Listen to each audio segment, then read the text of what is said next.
frustrated. Because the printer won't work? Yes. I hate Those that. printers. And the baby's going like that. I remember when I saw the pregnancy test, I remember being a little bit in complete disbelief. Kind of like, what did we do here? How did this happen, kind of thing. Pregnancy was great. Labor was a different story. Labor was very, very, very, very, very long, days long. It was almost like a marathon, it felt like, in some sense, because it lasted for like 50 hours. I didn't feel like anybody was pushing. Like, I didn't feel like Callum was like trying to get through at all. And when they finally called the doctor, she was what they call 9 centimeters or something dilated, and this doctor said this lady would not ever have this baby normally. She would labor till she died. And if I'd have been there, I'd have been yelling like crazy to get that baby out. Leanne had a C-section, so it was a little bit, wasn't our plan A, I guess. That was our plan B or our plan C.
Was the damage done in the last 24 hours or some 2 days, or was it right from conception?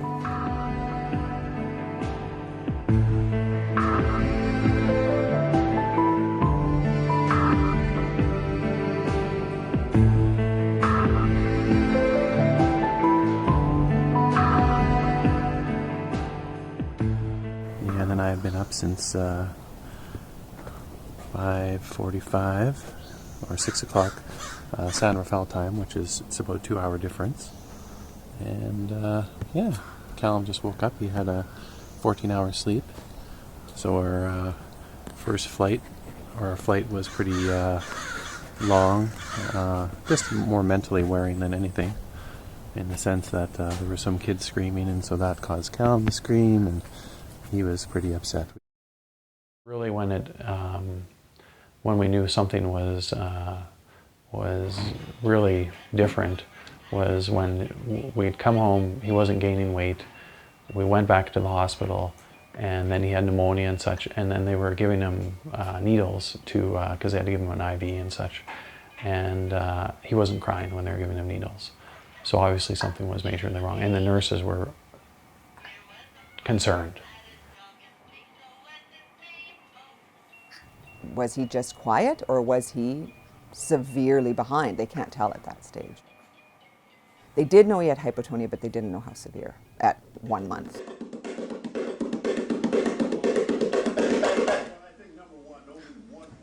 They say that a lot of developmental children, anyone with developmental issues, are scared, and they say it's because, first of all, they're not in control, right? In a situation where they're out in the world, that they may not be able to, as simple as get up and run away.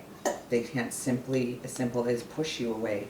So their limitations causes them fear because they have no control. The Annandale would have to leave because after a while, or we would leave or somebody would leave, take him to a room by himself because he would just be freaking out and obviously scared. And I guess it's part of his condition.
There was so much, White noise almost. yeah, it's almost like you couldn't differentiate what the sounds were probably, or the sensations were. So everything is overwhelming.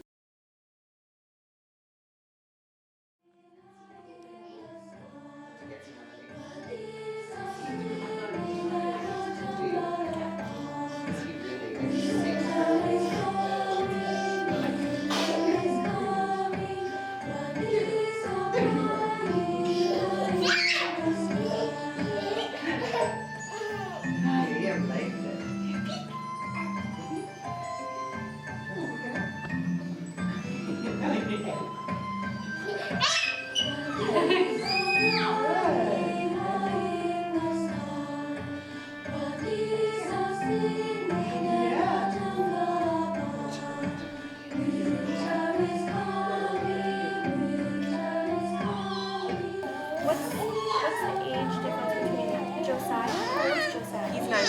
9 months? Oh, is someone taking your toy?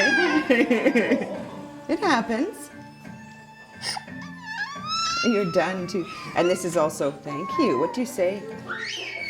This is also bordering right on nap time, which I know all parents are like, oh no, just go to sleep, it's fine.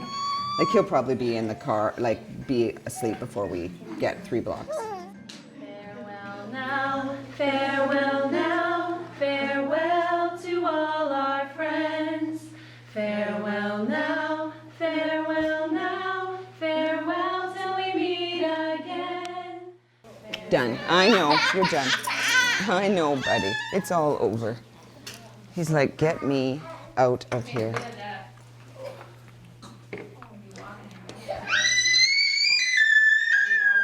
I know you're tired as all get out. Can I get this? And we go up, yes. We swing, we swing. I know. And we shake, shake, shake, shake, shake, shake, shake.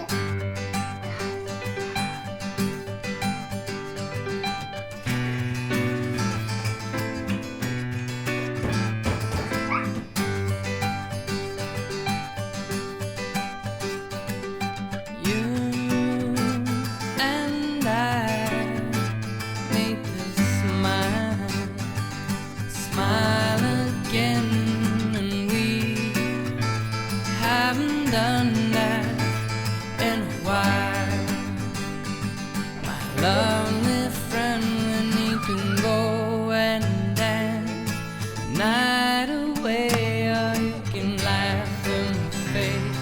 'Cause I can dance when you can go and dance night away, or you can laugh in my face. If you look at like these guys that are taking their brother on like a triathlon, or that can't walk, or you know, I mean, it's sort of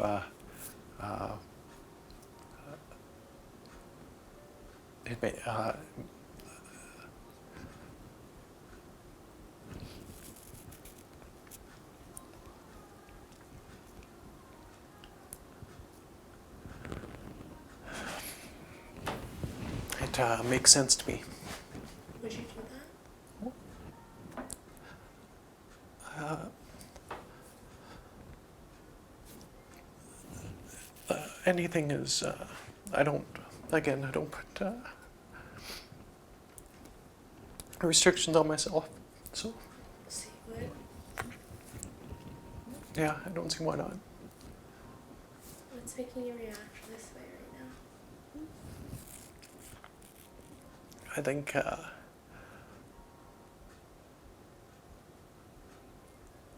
probably just, well, not probably, but it's just I think my love for him and sort of what we're willing to do for him. Yeah, you should throw it over your head. Do it. Go big. Really big. Oh, really big. Go big. Oh, almost. You almost did it. You worked so hard. Try again. Here goes. It's like if you ask any parent with a typical child how the day that they walked, and it's like, oh, I remember everything about it. We were in McDonald's, and well, we have those almost every day. You have a lot more worries, and you have a lot more concerns, and a lot more pain, but you also have a lot more of those really gorgeous, life-altering, life-affirming moments. And over the top! Yay! Hi, Callie. Are you sitting on your own? Daddy set you up? Oh, and boom! There you go! Good boy, 26 seconds! Good boy! He's my best friend. Well, he is. What are you doing in there? Sleeping? Are you? You just about are, yes. We'll see if we can make it across without another truck, eh, Cal? We're gonna walk right around the corner and go to your house, maybe. Yeah, it's getting too cold, isn't it? Yes. You're a good boy. Yes, you are. Here we go.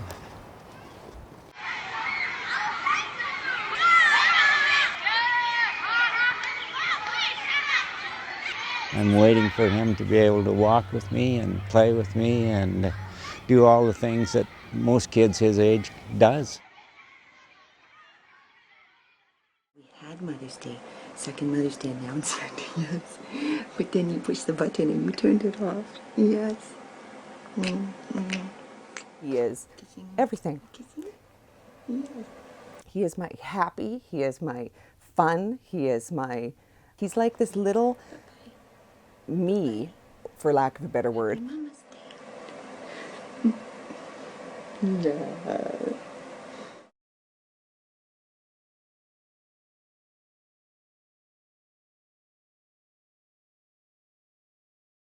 And you have to remember, of course, when you travel with little ones, like the real stuff that is packed is the stuff that's pack centric and focused is medicines, food for that day, food for when you arrive. That's true, it is more efficient. We have we bring little light, we bring a night light, we bring music recorder, we bring everything, so he feels as most at home as he can feel.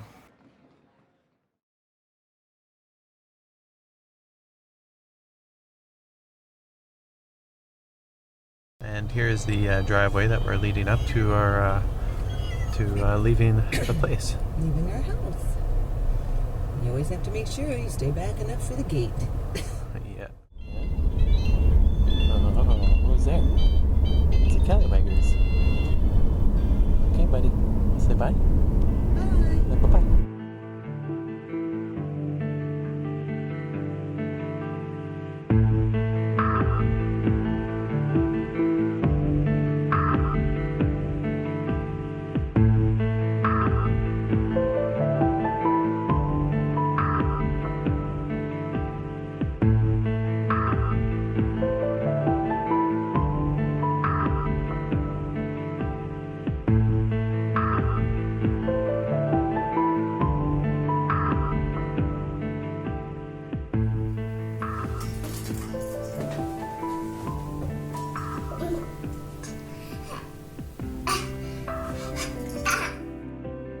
sort of a newfound respect for Callie and what the work he's been putting into this.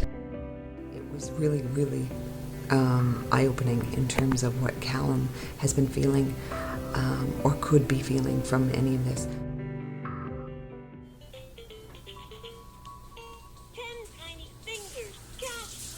What's that? This could be benign hypotonia, and by 8 or 9, the behind period that he is will get smaller and smaller and smaller, and he'll sort of catch up, and at 9 he'll be maybe not a superstar triathlete, but he'll be able to run and do things. Well, he can get better, but this is, I think, a lifelong disability.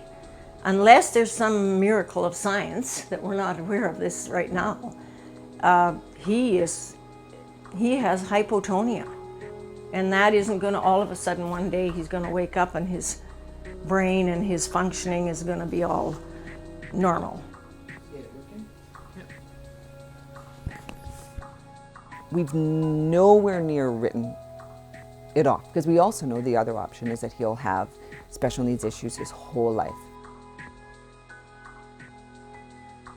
Even if he, so let's say, worst case scenario, he doesn't talk, he doesn't walk, he's in a wheelchair, and there could be definitely more worst case scenarios than that. You know what I mean? Like there's a multitude of different things, but I think I don't see my optimism diminishing.